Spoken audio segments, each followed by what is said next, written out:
for a chance to reserve an Xbox Series X or Xbox Series S console. Check out the Xbox Insider Hub on Xbox One for details. Limited space is available, and not all who register will be selected. So basically, this is they're trying to appeal to the people who have already kind of bought in one way or another into the Xbox platform and be like, hey, you want a new Xbox? We'll try to give you one first. And I like that.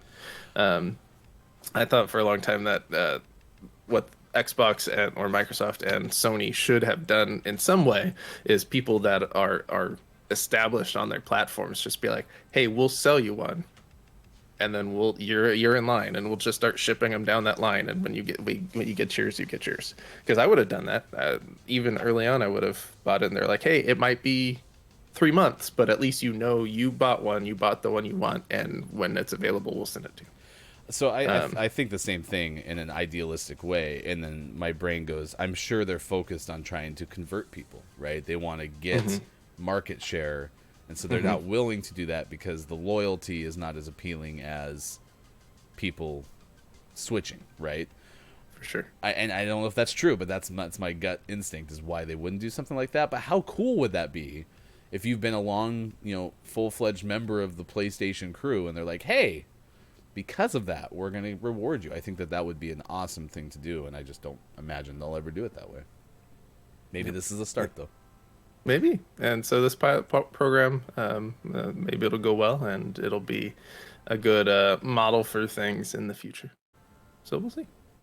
So if you're looking to buy an Xbox Series X or S still, and you're an Xbox insider, check out that pilot program. Speaking of platforms with things that aren't on other platforms, 2 of 10. Gabe Newell of Valve and Steam hints that Steam games might be coming to consoles. He was doing an interview in a talk with Sancta Maria College in Auckland. He was asked by a student if Steam would be porting games to consoles. And the legendary developer hesitated and then said, quote, "You will have a better idea of that by the end of this year." Wow. And no one knows what that means, except for Gabe Newell himself. It's so funny, too, because these things happen now in a classroom, right? Or on a Zoom call with a random university. And back in the day, you could say something like that, and it may only be regionalized news, if not just local news, right? But now with social media, guess what happened in my class? It's everywhere. So the exact meaning of this is just a matter of speculation for now. Some have taken Newell's comment to mean that we could see Steam itself as a storefront brought to consoles. Doubt it. Others have taken it to mean that Valve's own games currently available only on Steam will be ported to consoles. That sounds more likely to me. With each console currently only featuring its own closed store, the former seems unlikely, but we've seen Xbox in particular striving to see its services on other consoles, so it's not outside the realms of possibility. If somehow Microsoft is like, hey, we'll have a Steam store on our console, that would be huge. That would be like world shattering for the console market. So we'll see what it means. I'd be excited if Steam was willing to start porting their exclusives over, because that just means that when more Half-Life stuff comes around, it'll be on consoles quicker. It usually makes its way to consoles eventually, but quicker would be nice because I want to play some Half-Life. Still need to steal your VR so I can play some Half-Life Alex. Okay, fair enough. Just don't put that silly zombie game on it, please. Oh, Arizona Sunshine? Yeah. I'm gonna hack it so that's the only game I can play. I know, and that's what Until I'm afraid of. We're starting to see some stuff scheduled out for the next couple months, which is exciting. As we get closer to E3, we're going to start to see more and more of these sort of things scheduled. The first of which is not their big presentation to reveal a bunch of stuff, but PlayStation's Days of Play event returns this year and has been scheduled. This is from Liana Rupert of Game Informer. It returns this year with rewards, challenges, free multiplayer, and more. And more. And if you order now. It promises a ton of goodies for all gamers on Team Blue. I don't know the reference to Team Blue, but if you're on Team Blue, you can get the free goodies. Um, from free multiplayer to nifty new challenges, there's a lot to look forward to with the event's return. So let's dive in and see what's ahead. Um, Registration for this event is live and will remain so until May 31st. The main event kicks off on May 18th. And how to register. Here's how to register and what to do. So you can go in and sign in with your PlayStation ID, and then log in on May 18th with the first stage of community goals.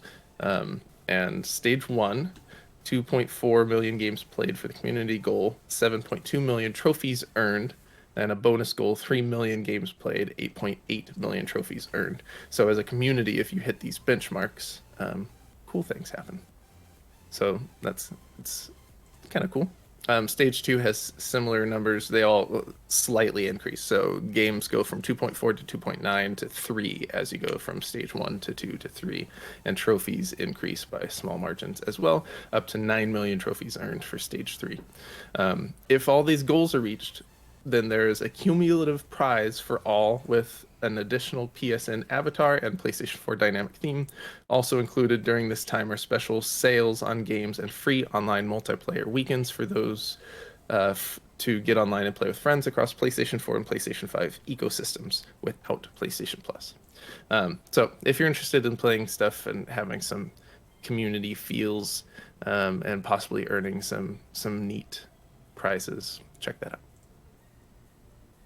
And then EA Play Live has been scheduled for this year. A little bit after E3 is done, EA Play Live is going to take place in July. So they separated from E3 a couple years ago, and it continues for the foreseeable future.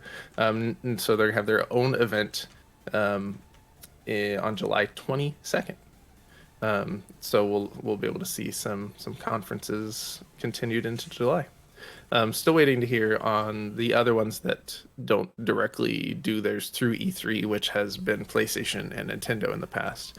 But both Nintendo and PlayStation have scheduled theirs in June around E3 the last few years, so I'm hoping they do that again. But this one's pushed out a little bit later into the end of July. So we'll see what EA has going on. Kiki said something about meat prizes. Did you say something prizes. About meat prizes? I'll take some meat prizes. I mean, meat prizes are never bad prizes. No. Bacon. You play enough games and PlayStation just sends you bacon. And always last but never least, we finish on today's Gaming Morning Show Morning Gaming News with the world-renowned segment within a segment where we take a look at what is out today. Retro Machina. Retro Machina is out on PlayStation 4, Xbox One, Switch, and PC. Jin Conceptions out on Switch and PC. Fire Ungh's Quest out on Switch. Huntdown out on PC and Mac. And for the most prestigious award in video game focused morning shows, your favorite segment within a segment within a segment, today's name of the morning goes to Rift Racoon out on Xbox Series X, Xbox Series S, Xbox One, Switch. Doesn't sound bad. And of course, Rift Racoon. Chat FM has to bring in orgies back to the show. Nice work, Chat FM. I'm proud of you. We'll see Zevtastic here in just a bit then, because that is Zev's summon word, as we learned yesterday on the show. No, neat prizes. I heard meat prizes. I like the idea. Play enough games, you get bacon in the mail. That's not a bad concept.